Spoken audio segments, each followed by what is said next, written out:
Akuntansi kali ini Assalamualaikum warahmatullahi wabarakatuh. Kali ini saya akan membahas tentang laporan arus kas ya.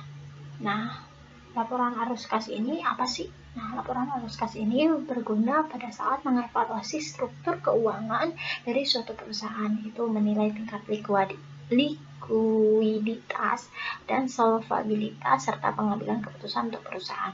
Nah, laporan ini tuh berkaitan dengan laporan arus kas masuk dan arus kas keluar perusahaan. Nah, yang di sini ada metode pembuatan laporan kas ya. Ada dua metode, yaitu sebelum ke metode kita urutkan laporan arus kas itu dari apa aja ya. Yang pertama itu ada dari penjurnalan atau jurnal umum, yang kedua itu ada buku besar, yang ketiga ada trial balance, yang keempat ada laporan laba rugi, dan yang kelima itu ada laporan perubahan modal, yang keenam itu ada laporan neraca balance gitu ya. Nah, lalu sekarang itu ke metodenya. Metode pembuatan laporan arus kas itu ada dua, metode langsung dan metode tidak langsung. Nah, komponen metode langsung itu tiga komponen dalam laporan arus kas itu. Yang pertama ada aktivitas operasi. Arus kas melalui pemasukan maupun pengeluaran yang berasal dari kegiatan usaha perusahaan. Nah, kegiatan diklasifikasikan dalam kelompok ini tercermin dari laporan laba rugi perusahaan. Nah, arus kas dari aktivitas operasi adalah arus kas yang berasal dari transaksi mempengaruhi laba bersih. Nah, contohnya dari arus kas aktivitas operasi ini diantaranya yaitu seperti penerimaan uang dari pelanggan, pengeluaran uang untuk pembayaran utang dan gaji, yang ketiga itu penerimaan dividen, yang keempat penerimaan bunga, yang kelima itu pelunasan pajak. Lalu yang kedua itu aktivitas dari investasi. Nah, arus kas melalui pemasukan dan pengeluaran yang berasal dari kegiatan investasi, kegiatan yang diklasifikasikan ke dalam kelompok ini adalah semua kegiatan yang terkait dengan aktivitas pembelian dan penjualan aset perusahaan. Nah, arus kas dari aktivitas investasi adalah arus kas yang berasal dari transaksi mempengaruhi dalam aset yang lancar. Contohnya itu arus kas aktivitas dari investasi diantaranya yaitu ada transaksi penjualan mesin dan peralatan pabrik, yang kedua itu ada transaksi pembelian aset tetap seperti gedung dan kendaraan. Nah, yang ketiga itu kita ke aktivitas dari pendanaan ya.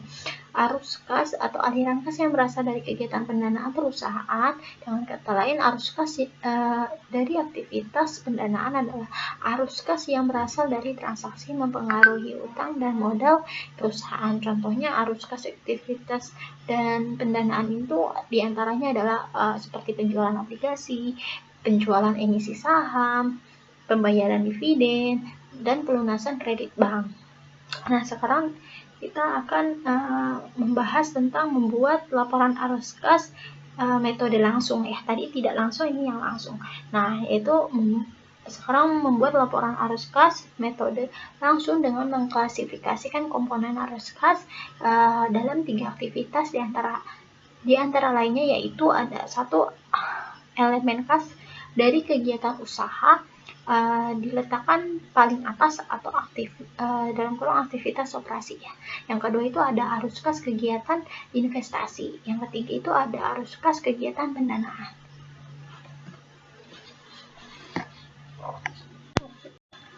Oke, lanjut lagi. Sekarang ternyata metode tidak langsung itu belum. Sekarang metode tidak langsung. Nah, metode tidak langsung itu menyesuaikan pendapatan bersih untuk mengubah dari aktual basis menjadi berbasis cash ya. Nah, berbasis kas. Nah, hal ini mengharuskan penambahan kembali pengeluaran non tunai seperti depresiasi, amortisasi, kerugian piutang, dagang, dan segala kerugian atas penjualan aset tetap. Nah, menyesuaikan laba bersih untuk perubahan antara saldo awal dan akhir dalam aset lancar, yaitu akun-akun ini termasuk piutang, persediaan aset dibayar di muka, dan dan lain-lain. Oke, sekarang perbedaan antara metode langsung dan metode tidak langsung. Nah, jenis yang pertama itu jenis transaksi yang digunakan untuk menghasilkan laporan arus kas ya. Metode tidak langsung itu menggunakan laba bersih sebagai basis dan mengubah pendapatan menjadi arus kas melalui penggunaan penyesuaian. Nah, yang kalau metode langsung itu hanya memperhitungkan transaksi tunai dan menghasilkan arus kas dari operasi.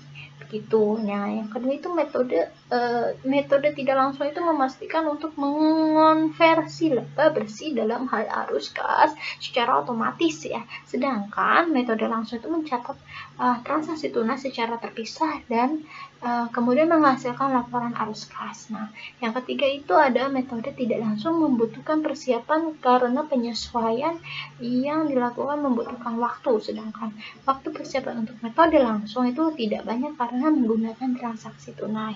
Nah, yang keempat itu ada metode tidak langsung memiliki tingkat keakuratan yang lebih rendah karena menggunakan penyesuaian. Kalau metode langsung itu relatif lebih akurat karena karena tidak menggunakan penyesuaian.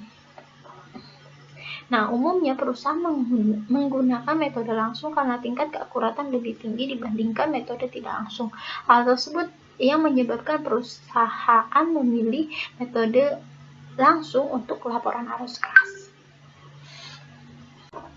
Sekian pembahasan tentang laporan arus kas. Semoga bermanfaat. Wassalamualaikum warahmatullahi wabarakatuh.